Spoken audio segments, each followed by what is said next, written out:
প্রিয় সহযোগিতা বন্ধুরা, সরকারের প্রতি আহ্বান জানাবো, দেশের সুস্থ ধারায় সারা বাংলাদেশে এই আন্দোলনে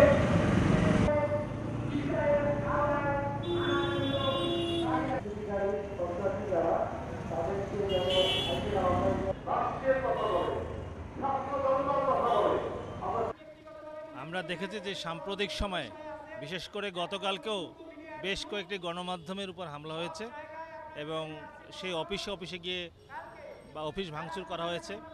এর আগেও সাংবাদিকরা নির্যাতনের শিকার হয়েছে, অন্তত 5 জন সাংবাদিক নিহত হয়েছেন, আহত হয়েছেন শত শত সাংবাদিক। এই সকল বিষয় আমরা প্রতিবাদ জানাই। আমরা মনে করি যে সাংবাদিকতা সুষ্ঠুভাবে চলতে না দেওয়া হলে একটি দেশ এবং গণতান্ত্রিক প্রক্রিয়া এগিয়ে যেতে পারবে না। আমরা আশা করি এই ধরনের ঘটনা নিবৃত্তে তদন্তের মাধ্যমে দোষীদের বিচারের আওতায় আনা হবে।